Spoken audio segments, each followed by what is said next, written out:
Welcome everybody. I'm Brian Jones, and welcome to a new you. So, back again here in this little corner of the soon-to-be metaverse, and yeah, it's good that we can all be together and experience something together. That's the main thing. So first thing I want to do is open up my chat window and see who's tuning in here. I see we've got people joining. That's great. We've got Shilpa, Yamini, Heidi, Ramirez. Good morning. Kosha Patel. Good morning or good afternoon or good evening, wherever you're at. Let's see. Heidi from Boston. Wow, great. Okay. Anil, welcome. Okay, fantastic. So, Prashant, I could go on all day just saying hi to everybody. Okay, so, I want to jump into a topic today that we really don't talk about very much, or we don't hear much about in the heartfulness group in particular. This topic doesn't really come up very often, and it's a really important topic. So what I'm going to talk about is resistance. I'm going to talk today about resistance. I'm going to get into that in a minute. I'm going to talk about it from a few different perspectives, because as long as we're alive, we are living in a world of resistance. Everything, all the particles in our body, all the organs in our body, all our skeletal structure, our circulatory system, our energetic system, everything in our life is existing in a field of resistance in one way or another. Okay, so I just did it. Okay, I just gave an example. So I pushed on my glasses. Well, they pushed back on me. There's a resistance there. This morning, when I had breakfast just before, I was, cutting into something on my plate, and I was thinking about resistance. I was thinking, yes, okay, here's resistance. This thing on my plate is resisting the knife, and I have to push harder. So there's resistance, and when there's resistance, friction is the result. And when there's friction, both of those opposing forces will expend energy.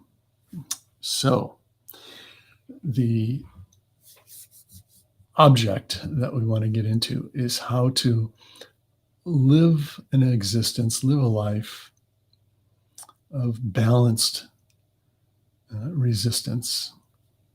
So we basically want to reduce our resistance at times to a 0 point.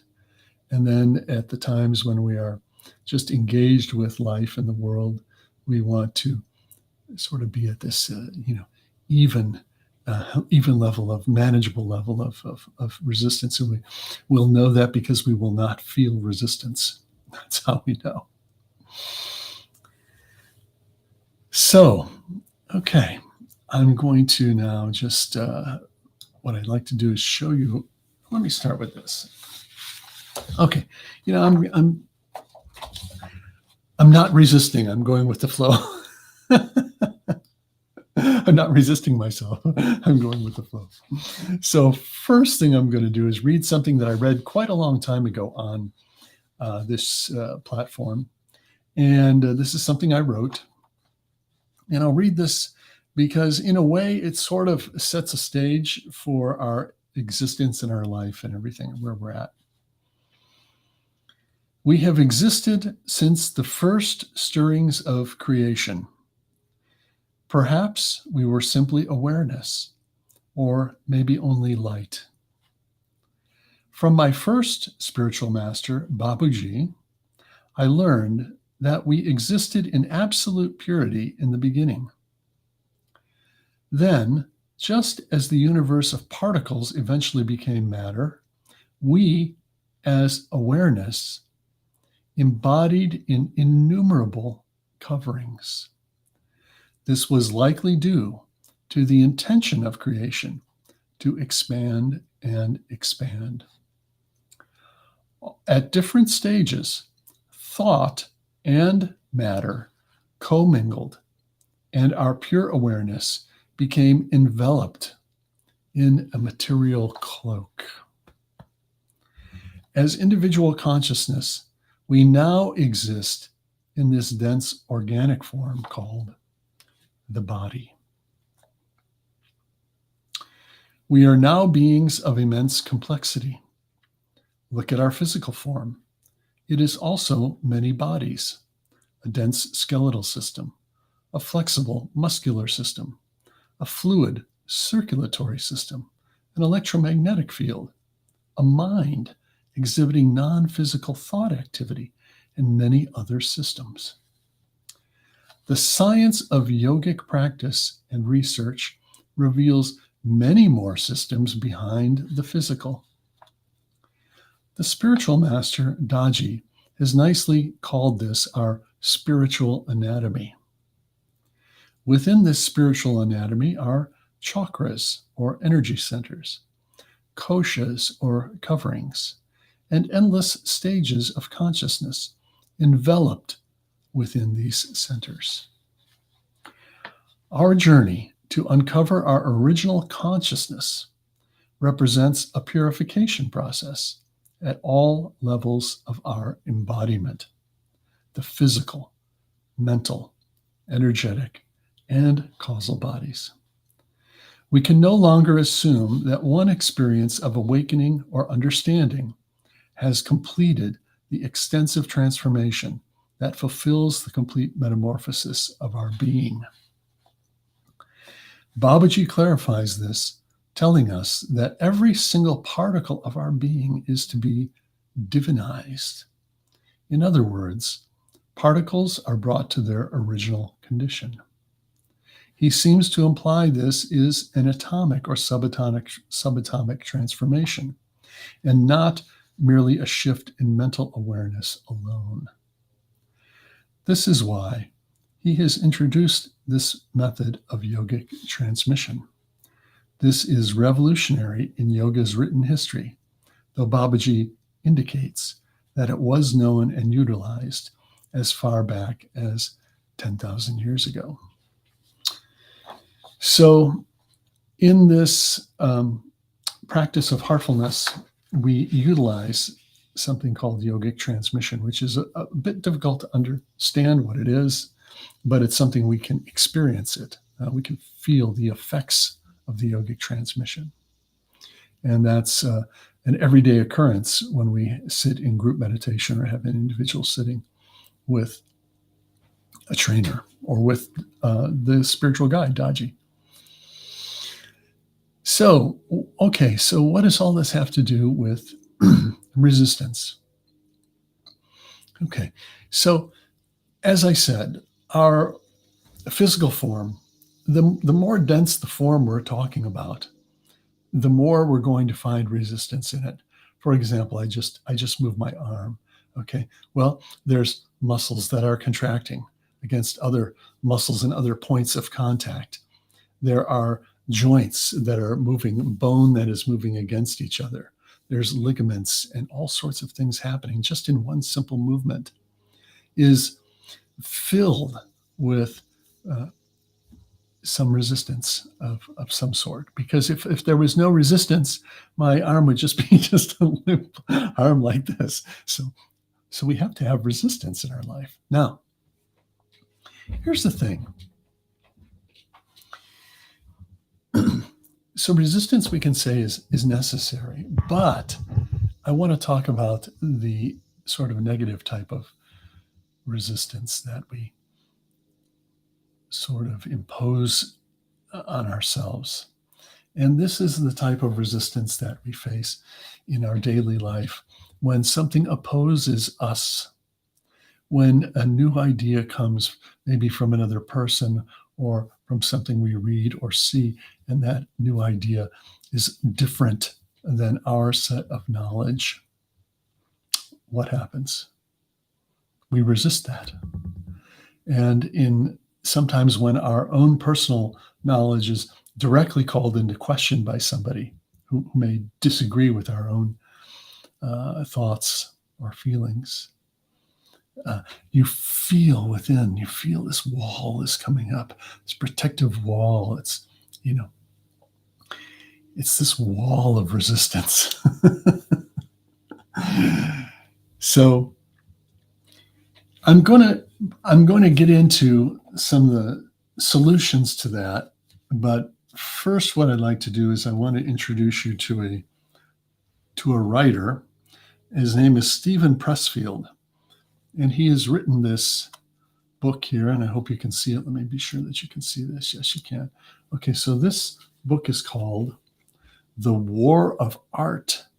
And this is a very, very, very popular book. It's sold millions and millions of copies, and it's been out for a very long time.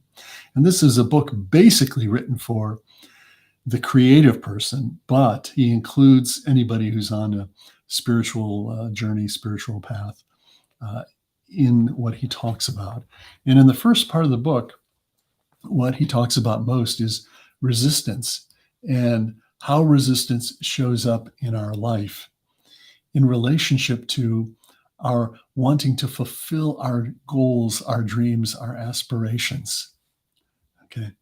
We often have resistance that comes up and tries to sabotage us. So I'm going to read a few things from Stephen Pressfield about what he says about resistance.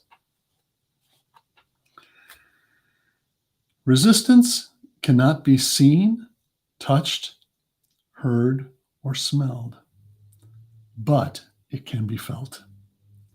We experience it as an energy field radiating from a work in potential. It's a repelling force. It's negative.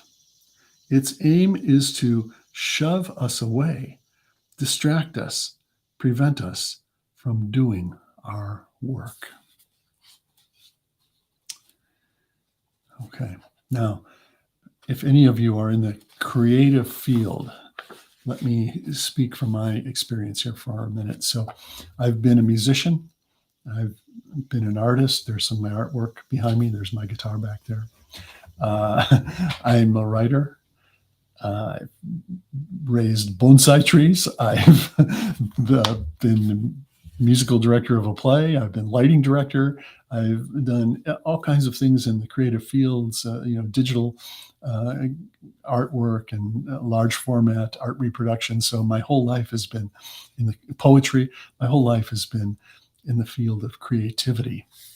So if you're in the field of creativity, you are aware of the term writer's block. Okay, and that's when we are maybe inspired to write, whether it's a short format or book format. And, there's times that come along when we just feel like nothing's flowing. There's a resistance that comes up. And this can happen no matter what type of field you're in. And even being in the field of business is a type of creativity. So there are times when we're just not in the flow and we're feeling resistance is coming at us for whatever reason. So let me read a couple more things.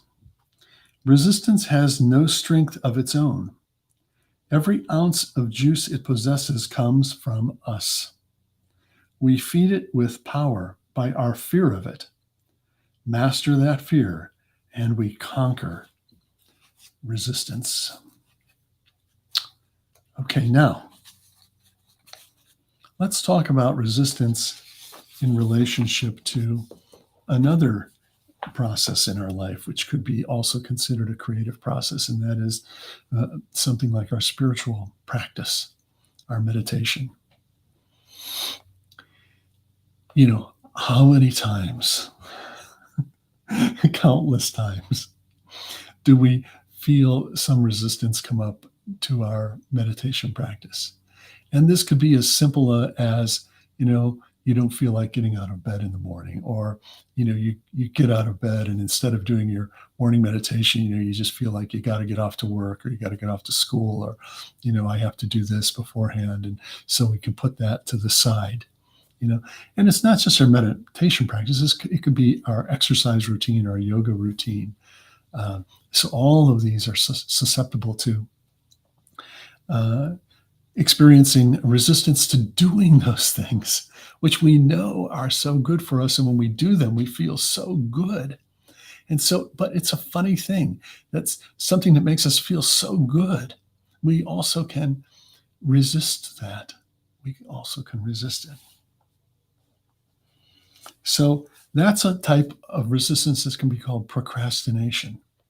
So let me read what Stephen Pressfield says about procrastination. Procrastination is the most common manifestation of resistance because it's the easiest to rationalize. We don't tell ourselves, I'm never going to write my symphony. Instead, we say, I am going to write my symphony. I'm just going to start tomorrow. I mean, I know that many people will be able to relate to this. I know I certainly have to chuckle when I read that because that has just happened to me so many times. In fact, it happened to me yesterday morning. I'm trying to finish a book I've been working on for about 10 years of my spiritual experiences, inner and outer experiences with my spiritual guides. And so once again, I've been really determined to get working on it. And in the past 4 days, I made great strides. But yesterday was Sunday morning, and I got up at 5 in the morning, and I came up here to my office, and I set my monitor up, everything up, so I could stand and write. And absolutely nothing was coming to mind. And I was tired. And I thought to myself, and here was my excuse. I thought to myself, oh, it's Sunday.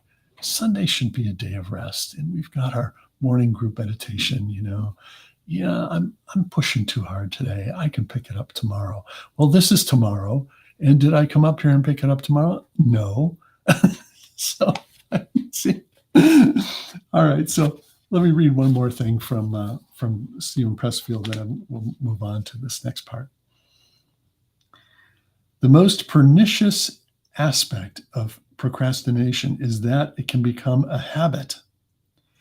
We don't just put off our lives today, we put them off till our deathbed. Never forget, this very moment, we can change our lives. There never was a moment, and never will be, when we are without the power to alter our destiny. This second, we can turn the tables on resistance. This second, we can sit down and do our work. Wow. Isn't that great? Daji talks about, designing our destiny. And I think that this is something that really speaks to that process of designing our destiny. What is one of the things we have to work on to design our destiny? It's overcoming our resistances. Okay, so here are some random thoughts that came to me just before I went live today. Okay, resistance creates friction. When there is friction, the two opposing forces lose energy. Okay, now, let's say you get in a tiff with a loved one. I know it's never happened. I get it. But let's just suppose. let's just suppose for a minute that you get in a tiff with a loved one. Okay. What happens? Well, there's all this friction. There's all this opposition, right? Neither one wants to give in. And as a result, both parties lose energy. Both lose energy. Resistance is always a depletion. We will always deplete ourselves when we resist. Now, does that mean it's not good to resist? Sometimes. I'm going to come to that. So Resistance causes mental struggle and fatigue. Wow, where do we most resist where does all of our resistance happen? It's happening up here in our mind. Our resistance is mostly happening in our thoughts. That's where we're putting up our resistance. And,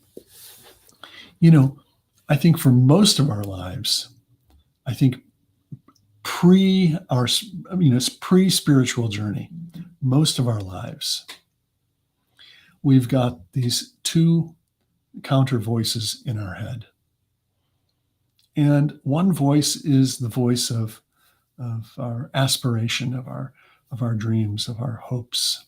That voice says, oh, wow, I'd really like to take up this, whatever it is. I really would like to learn this new thing. All right. Then what happens is there's this other voice in our head, and this is the voice of self-sabotage. And this negative voice says, oh, you don't really have time to do that. Are you really prepared to do that? It's going to cost you some money too. Can you afford to spend the money at this time? Can you afford to really split up your time between all these things and take up this thing? It's this voice of sabotage. Wow. Resistance, resistance, resistance, resistance. Our mind is going through resistance a lot. And what does that cause? It causes mental struggle and fatigue. Mental struggle and fatigue. And you've heard me a lot on this show talk about thought loops, and how when we get into a thought loop that causes us sadness or depression, we keep repeating that thought loop, that story, over and over again. And every time that story comes up for us, as soon as we give it attention, right, we give it power. And the more power we give it, the more we have to resist that power. We give our thoughts power by thinking about or pondering about or mulling over a certain, whether it's good or bad, a certain idea, okay, or a certain problem or for a certain dilemma. So by mulling it over, we magnify it and give it power. The more power we give it, the more we have to resist it. The more we have to resist that, because it comes at us then from the opposite way. And now we're in this spiral, and this spiral just keeps going on and on and on. It creates these thought loops that are very difficult to get out of those things. Okay.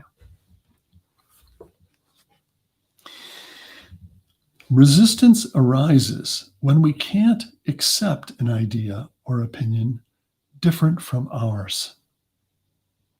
So, unlike the tiff, just in our daily watching the news, for example, on TV, or just daily going through life, anytime we're presented with even the smallest thing that doesn't quite flow for us, or presents something to us that is different than what our stored knowledge is comfortable with,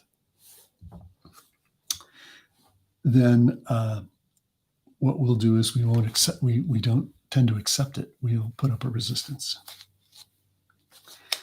Okay. Resistance occurs when two forces push or pull against each other. Okay, I've kind of covered that.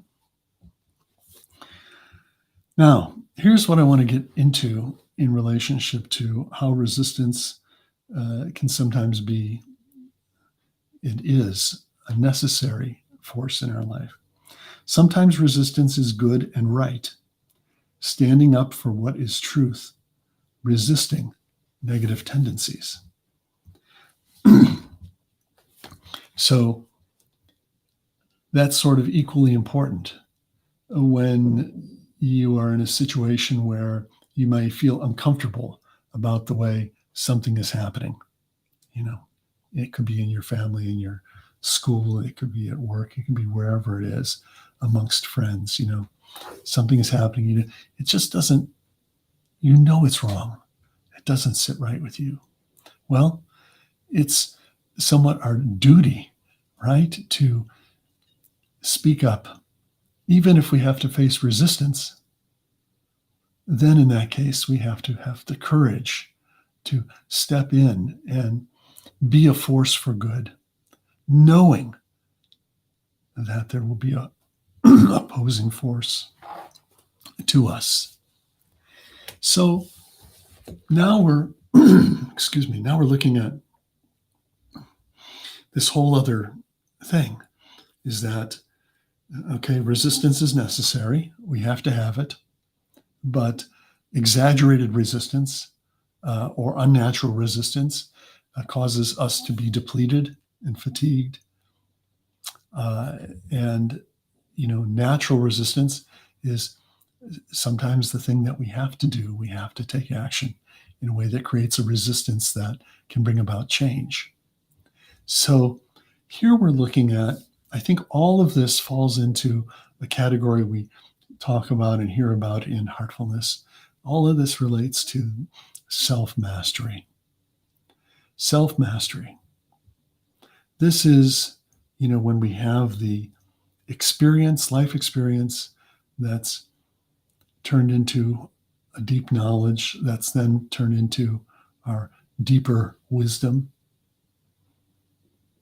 to really understand all sides of the mind, all sides of, resistance, and to know when to accept and not resist, and also know when to inject a force that could be resisted. So this is the, where we're arriving at in this spiritual path, self-mastery. Okay, so now I'd like to talk about how do we sort of use tools of self-mastery? How do we use those tools, and how do we sort of learn how to use those tools? So here's the thing, and all of this, again, just came to me just before I went live. I wrote this all down in one thought flow. Anytime that we are the observer, we're prone to resistance. Anytime we are the observer, we are prone to resistance. So at night when we're sleeping, are we prone to resistance? I mean, look, our body may adjust and move in natural ways, and that's a natural resistance, but I'm talking about, this unnatural resistance of our thought patterns. So, anytime that we are awake and observing things in our life, we're prone to resistance. Okay, now here's an interesting thing. When we are able to put ourselves in the position of being the witness, resistance is greatly reduced. Greatly reduced. So, the observer is our normal I-ness. Okay, we're engaged with our I-ness. We're engaged with our senses. We're taking in stimulus from our eyes, our ears, our nose. We're taking in information. We're taking in experiences and reactions and interactions.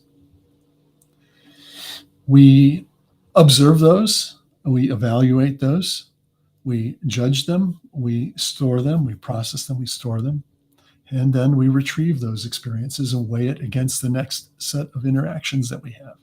This is how the mind functions. This is how the observer is functioning. Now, when we take up a practice of meditation, we begin to understand that there's another level of this. That level is becoming the witness. When we meditate, and I find this This can be true of all meditations, but it's especially true of heartfulness, where we are able to go deep very quickly into meditation.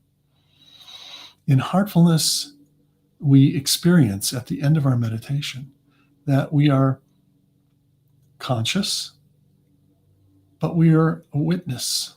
We are not an active participant. We are not just the observer. We are now a witness that's even behind the observer. Now, that's probably not a good way to put it now that I'm thinking about it. I don't want to say, I don't want to create more things. Okay. We're the same thing, but our awareness is either in the position of the observer, or our awareness through practice is in now the position of being the witness. And this example, you've heard me give it many times about the hurricane, that in the hurricane, that we have the wall of the storm, which is the powerful, powerful wind that's going round and round and round. We can think of that as our thought stream. Then we have the eye of the storm, where it's completely calm. And you've probably seen on TV, on the Weather Channel or whatever, where they show, one of these reporters are out there and the hurricane passed and they're in the storm getting blown all over the street. And, all of a sudden it's totally calm. And they're in the eye of the storm and it's completely quiet. Now, that is like our mind. So you can think of our thought stream is like the wall of the storm and the center is like the eye of the storm. Now, what is the difference in this realm of witnessing? Well, when we are the observer of our thoughts, our awareness is attaching itself to the motion, to the movement, to the wall of the storm. And in meditation, we learn to withdraw our awareness from that thought stream.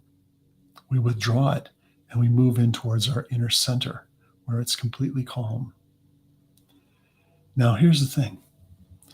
Did the thought stream go away? Did the wall of the storm go away?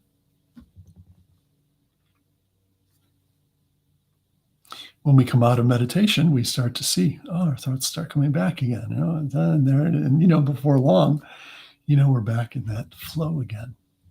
So meditation is the training of the mind to withdraw its awareness from the activities of life, of the activities of the world, of the activity of our thought, of the activity of being the observer, right? To being the witness. When we're on the eye of the storm, we are the witness. So there's far less resistance that we experience. So here's one big tip to self-mastery, is that we have to become the witness more and more in our life. Now, when can we choose consciously to not have any resistance at all?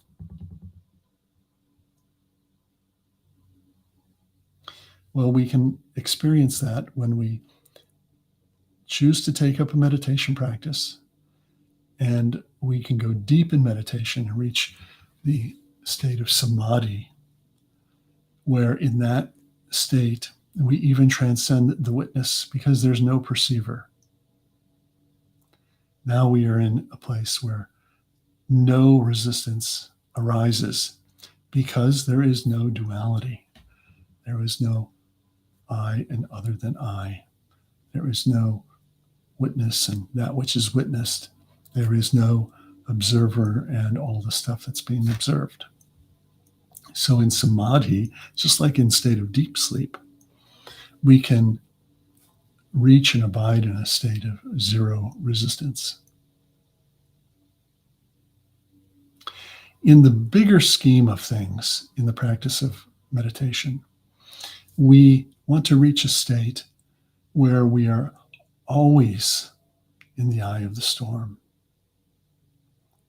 And even beyond that, where we are not even aware of the idea of of witnessing or not witnessing. And that's a state of turiya. And when you reach this and can abide in that state, that's a state of turiyatit, which is, that's the object where we're heading with this practice that we're doing. So we're going from an existence of resistances, to a state or stage of zero resistance. And that is basically the path. Okay.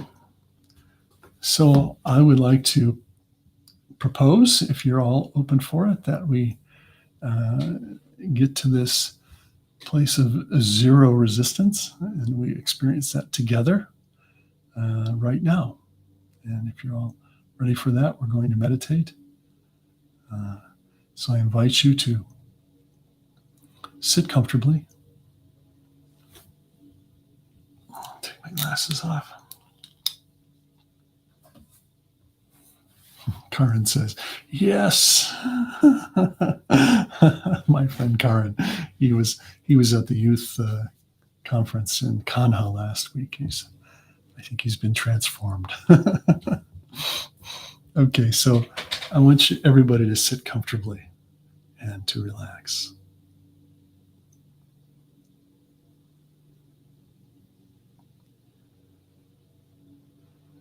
And let's start by taking a very slow, peaceful breath in.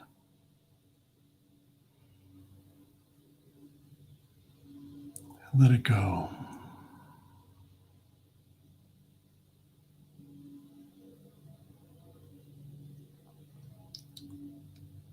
Let's take another deep breath in and hold it. Feel the resistance. Now let it go.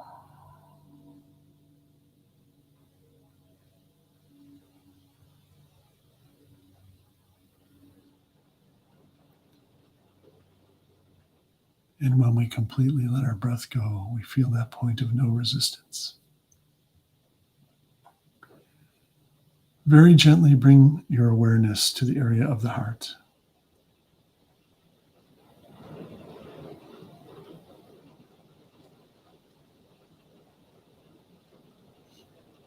It started raining here. I hope you can hear that.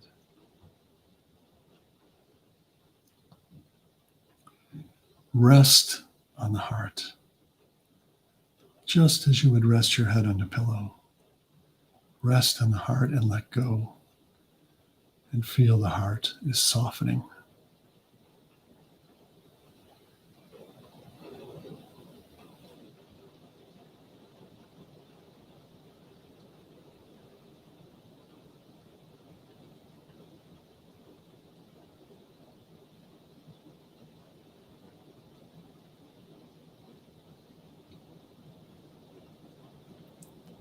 Feel a lightness in the heart.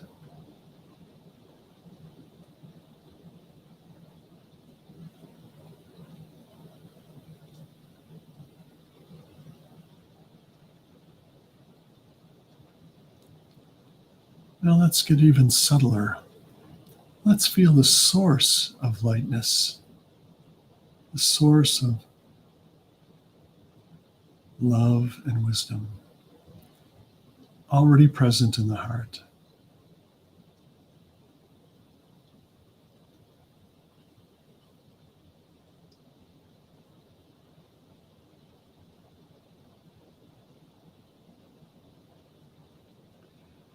And allow that source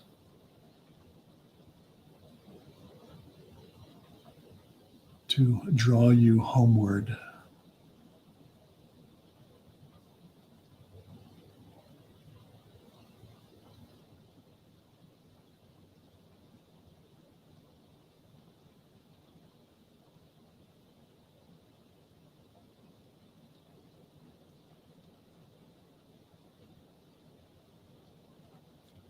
Let's stay with this thought.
That's all.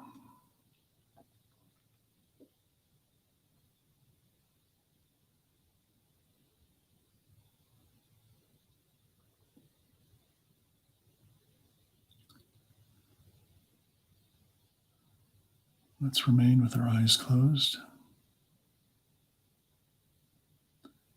and witness how you're feeling.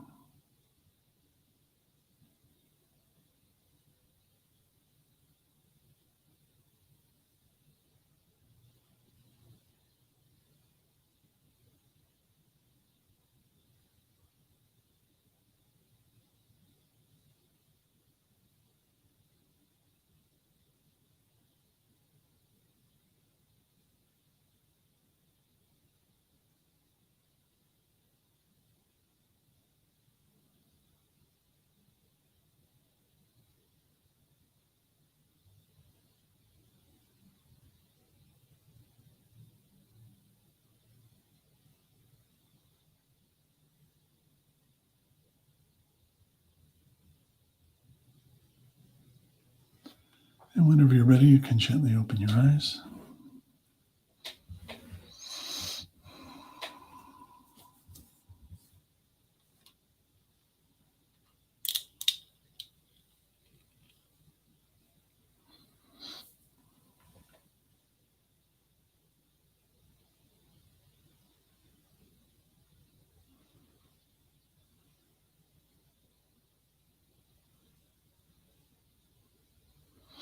Okay.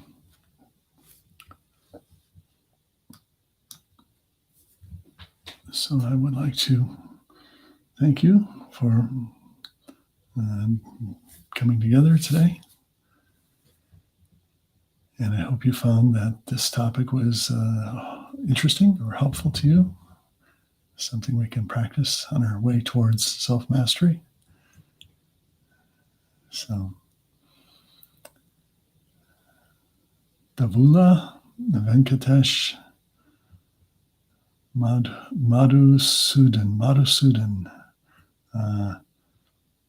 great Yashadara, Daksha, Prashant. Okay, Karen, everyone, you have a wonderful rest of the week, and I look forward to see you all next Monday. And, until then, stay with the heart.